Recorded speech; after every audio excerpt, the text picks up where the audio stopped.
Richard, je suis psychiatre, praticien hospitalier dans le service hospitalier universitaire de psychiatrie du professeur Clément à Limoges, au centre hospitalier Esquirol de Limoges.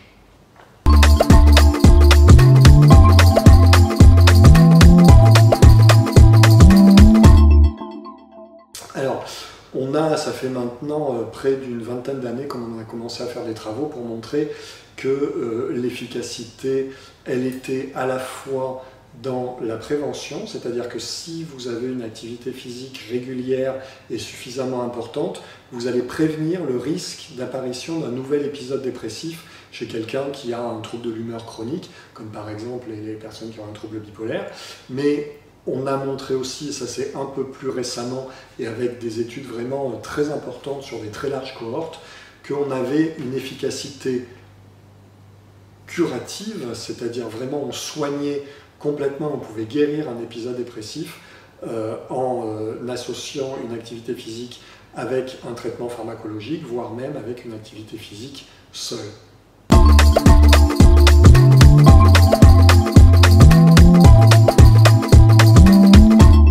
Alors, l'explication, elle est multiple. On a à la fois des explications psychologiques, c'est-à-dire on sait que l'activité physique régulière va améliorer l'image de soi, en particulier l'image corporelle, le concept de soi. On va avoir aussi un effet sur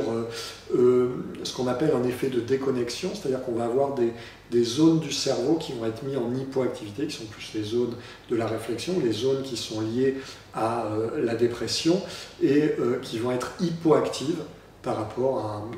à d'autres zones. On parle plus du mode par défaut, qui est un peu les moments de rêverie où ces zones du cerveau vont être plus actives. On a aussi une action alors, qui est à la fois au niveau de la neurotransmission cérébrale, c'est-à-dire qu'on améliore la transmission de l'information dans certaines zones du cerveau, et on a même montré qu'on a un phénomène de neuroplasticité qui se développe avec une plus grande arborisation dendritique, donc une information qui circule mieux dans le cerveau, et puis même une néoneurogenèse, c'est-à-dire la création de nouveaux neurones, en particulier dans des zones du cerveau, du système limbique, comme l'hippocampe.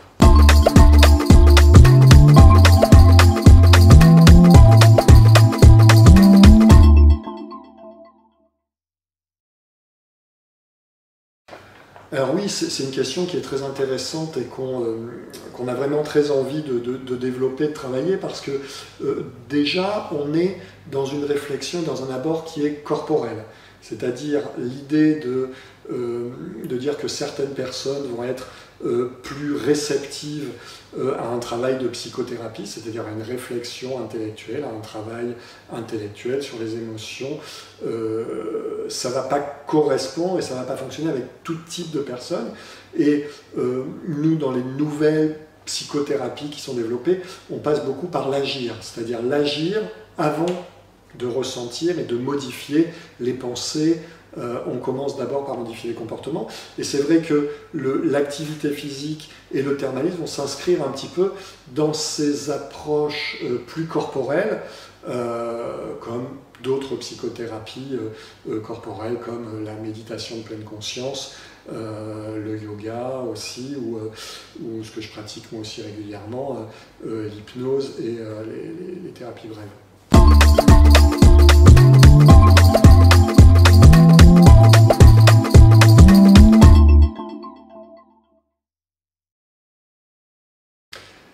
Alors oui, c'est vrai que c'est extrêmement intéressant parce que on a montré aussi qu'un des effets sur l'anxiété que pouvait avoir l'activité physique, c'était l'augmentation de la température corporelle. Donc ça, c'est des choses qu'on peut retrouver aussi avec le thermalisme et un fonctionnement pareil, parce qu'on sait qu'il y a des travaux qui ont été menés sur le thermalisme qui montrent une efficacité significative dans les troubles anxieux, en particulier dans le trouble anxieux généralisé. Donc je pense qu'effectivement, il y a des pont d'achoppement qui peut se faire, et je pense que la structure, une structure thermale, est une structure qui serait particulièrement bien adaptée à la mise en place de ce qu'on appelle un programme de réentraînement, c'est-à-dire initier des personnes qui n'ont jamais fait d'activité physique ou de sport, ou qui n'en ont pas fait depuis longtemps, qui n'osent plus en faire, les réinitier dans le contexte du thermalisme. Ça me paraît quelque chose de très pertinent et très utilisable pratiquement.